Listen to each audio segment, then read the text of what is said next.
Some may not have been familiar with the Chinese company DeepSeek until this week when it caused a lot of discord here in the U.S. The artificial intelligence firm rattled American markets. So we wanted to better understand why that happened and what it could mean in the fast-moving world of AI. Joining us this afternoon to share some insight is Dr. Adam Clivens, who is a computer science professor at the University of Texas and the director of the Institute for Foundations of Machine Learning.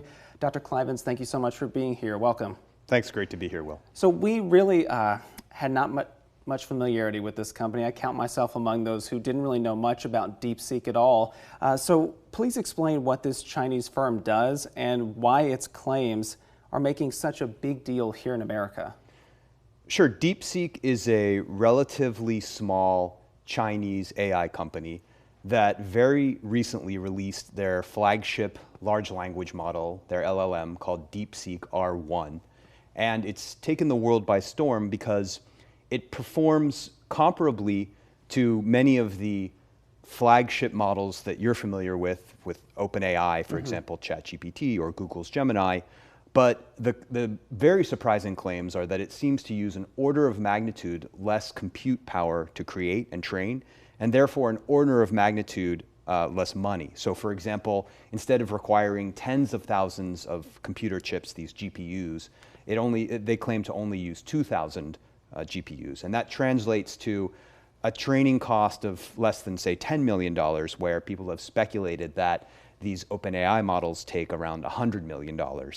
So if you're able to train these flagship models using an order of magnitude less money and less compute, well, it's going to change the game for what sort of resources you need to build these large language models. Yeah. So you're seeing companies like NVIDIA, their stock went down something like 17% yesterday because they're in the business of selling all of these GPUs. Yeah, I'm thinking that we should probably delve into that a little bit more, the business side of all of this, because a lot of people saw how the markets plunged and some of those share values plummeted as well for companies like NVIDIA and Microsoft.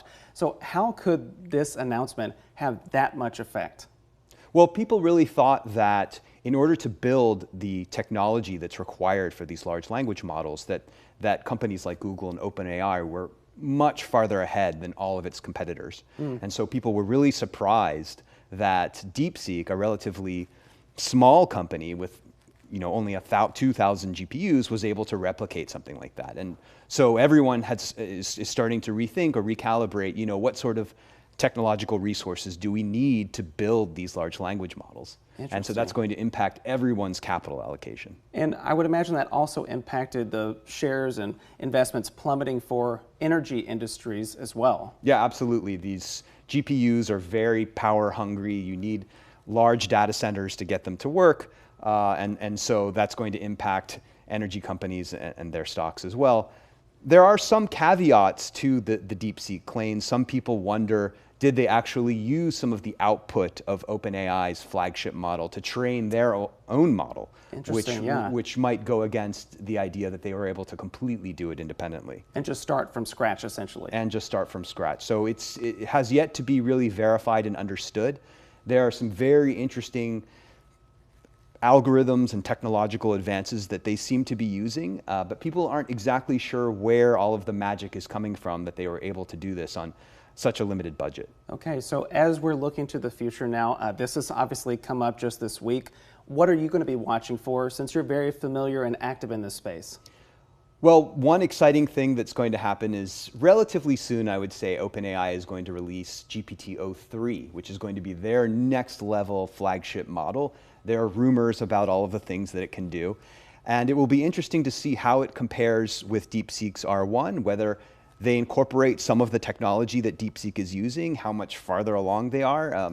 This is a rapidly evolving race to build the best AI. Whoever builds the best AI is going to have an advantage across many areas. And so it'll just be exciting to see how things progress. I believe that some of the reporting I've read, and please correct me if I'm wrong about this, but this DeepSeek, the information that they've shared is that this is open source compared to some of the other AI platforms that are out there. What's the difference with that? So it is an open source model in the sense that this large model that they train, which has something called weights and parameters. You have to carefully tune these models. That they did make available all of the weights in this model, but they didn't make available the training set, for example, that they train on.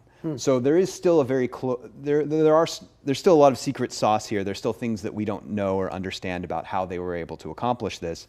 That is in contrast to OpenAI, which is a much more closed ecosystem. You don't get to see things that they're doing or the weights of the model.